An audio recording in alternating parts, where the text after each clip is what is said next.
फल की रहस्यमय कहानी राजा से बनी भर्तरी नाथ। प्राचीन भारत में उज्जैन नाम से एक बहुत ही सुंदर और समृद्ध नगरी थी।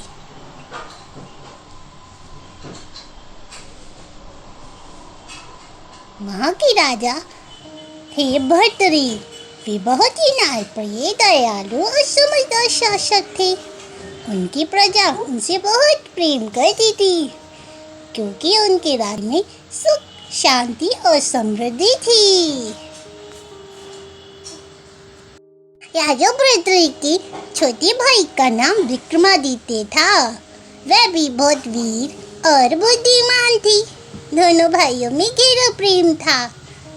विक्रमादित्य अपने बड़े भाई का बहुत सम्मान करते थे और हर समय उनका साथ देते थे। लेकिन राजा भर्तरी की एक कमजोरी थी। वह अपनी रानी से बहुत प्रेम करते थे। वह उस पर पूरी तरह विश्वास करते थे और उसके बिना जीवन की कल्पना करना भी संभव नहीं समझते थे। एक दिन एक महायोगी गुरु गोरखनाथ उज्जैन पहुंचे। वे एक सच्चे साधक की खोज में थे। उन्होंने अपने योग बल से जान लिया था कि राजा भर्तरी एक अच्छे इंसान और न्यायप्रिय शासक है, लेकिन वे मोह माया में फंसे हुए हैं। गुरु गोरखनाथ ने एक ब्राह्मण का रूप धारण किया और राजा के दरबार में पहुंचे। राजा ने उनका आदर सत्कार किया। तब ब्राह्मण रूप में गुरु ने कहा, राजन, मैंने अपनी तपस्या से एक चमत्कारी फल प्राप्त किया है। जो इसे खाएगा वो सदैव के लिए अमर और स्वस्थ रह जाएगा। मेरी इच्छा है कि ये फल मैं आपको दूं। राजा ने भी फल स्वीकार कर लिया। राजा ने सोचा कि ये फल उनकी प्रिय रानी के लिए सबसे अच्छा होगा। उन्होंने वह फल रानी को दे दिया। रानी ने भी फल स्वीकार कर लिया, किंतु वह भी राजन से प्रेम नहीं करती थी। किंतु रानी ने भी फल लेने के बाद वह फल सेनापति को दे दिया। किंतु हकीकत ये है कि सेनापति भी रानी से सच्चा प्रेम नहीं करता था।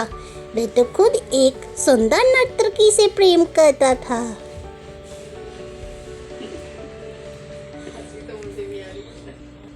सेनापति ने जाके वे फल सुंदर नर्तकी को दे दिया।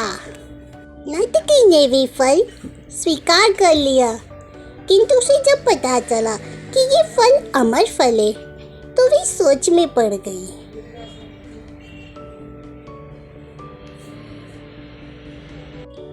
वह बोली अपने आप से कि मैं तो एक साधारण स्त्री हूँ, एक साधारण सी नर्तकी। अगर मैं अमर हो भी गई तो मेरा जीवन खत्म ही नहीं होगा। उससे किसी को क्या लाभ होगा? यह फल किसी अच्छे और सच्चे व्यक्ति को मिलना चाहिए। इसलिए वह फल लेकर सीधे राजन के पास पहुंची और उसने उन्हें वो फल सौंप दिया। जब राजा भर्तरी ने उस फल को देखा तो वह और सभा के सभी सदस्य चौंक गए। उन्होंने तुरंत अपने भाई विक्रमादित्य को बुलाया और सारी बातें उन्हें बताई। विक्रमादित्य ने समझदारी से पूरी सच्चाई का पता की। धीरे धीरे जब सब आने लगा कि रानी ने वे फल आगे दिया था,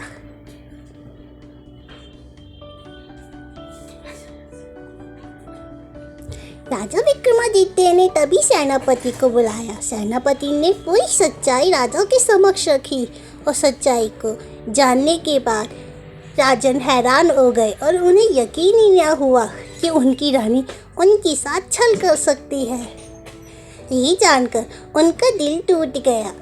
उन्हें बहुत दुख हुआ। उन्हें लगा कि जिस पर सबसे ज्यादा विश्वास किया वही उन्हें धोखा दे गया।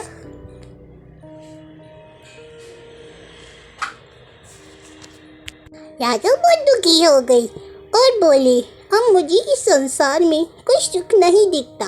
विक्रमादित्य ने उन्हें समझाया, भैया यही संसार का नियम है। यहाँ सब कुछ बदलता रहता है। सच्चा सुख केवल आत्मज्ञान में है।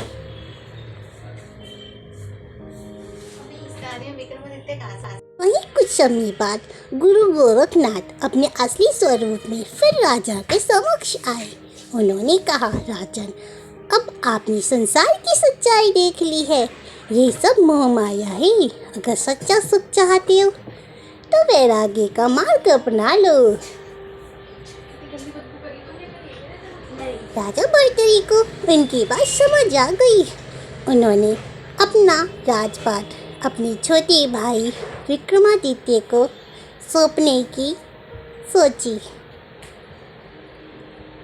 और कुछ समय बाद उन्होंने वही किया। सारा राजपाट अपने छोटे भाई विक्रमादित्य को सौंप दिया और वे स्वयं सन्यासी बनने की ओर आगे निकल पड़े। लोगों की सारी सदस्य राजा के निर्णय को जानने के बाद चकित और दुखी हो गए। तभी से वे भर्तरी से भर्तरीनाथ की यात्रा की ओर निकल पड़ी। गुरु गोरखनाथ ने उन्हें अपना शिष्य बना लिया, योग की शिक्षा दी और भर्तरी एक साधु बनकर जंगलों और पहाड़ों में साधना करने लगी। किंतु गुरु गोरखनाथ ये भी जानते थे कि सच्चा योगी बनने के लिए परीक्षा की जरूरत होती है। उन्हें राजा भर्तरी को पहली परीक्षा दी, अपने अहंकार को छोड़ो और अपने ही शहर में जाकर भिक्षा मांगो। राजा भर्तरी, जिन्होंने कभी किसी के सामने सर नहीं झुकाया था, आज वे खुद अपने राज्य में आके अपनी प्रजा के समक्ष बिना हिचकिचाए भिक्षा मांग रहे थे। भिक्षा दे, भिक्षा दे। गुरु ने और कठिन परीक्षा ली। उन्होंने कहा, जाओ अपनी रानी से भिक्षा मांगो। ये सुनकर भर्तरी को थोड़ा दुख हुआ, लेकिन उन्होंने गुरु की आज्ञा मानी। वे अपने महल पहुंची और बोली, माता भिक्षा दीजिए। जब रानी ने उन्हें ऐसे देखा तो वे रोने लगी। उन्हें अपने किए का पछतावा हुआ। उसने उनसे माफ़ी मांगी, लेकिन भर्तरी के मन में अब कोई मोह माया या क्रोध नहीं था। वे शांत मन से भिक्षा लेकर माँ से माफ़ी देकर चले गए। अब थी गुरु की अंतिम परीक्षा। गुरु ने एक सुंदर स्त्री का रूप बना के भर्तरी के सामने भेजा। वह उन्हें आकर्षित करने लगी, लेकिन भर्तरी अब पूरी तरह वैराग्य में लीन थे। उन्होंने उसकी ओर ध्यान ही नहीं दिया। वे पूर्ण रूप से अपने भक्ति में लीन थे।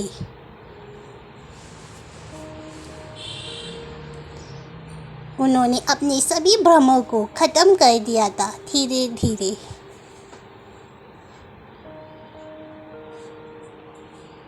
तभी उनके गुरु गोरखनाथ प्रकट हुए, बोले, अब तुमने सभी परीक्षाएं पास कर लिए, तुम एक सच्चे योगी बन गए हो।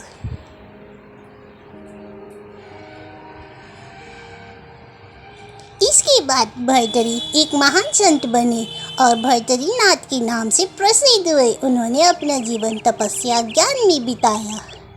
इस कथा से हमें शिक्षा मिलती है, संसार का सुख प्रेम हमेशा स्थायी नहीं होता। सच्चाई देर से सही लेकिन सामने जरूर आती है। सच्चा गुरु जीवन की दिशा बदल सकता है। कोई स्टोरी अच्छी लगी हो तो चैनल को लाइक सब्सक्राइब करें।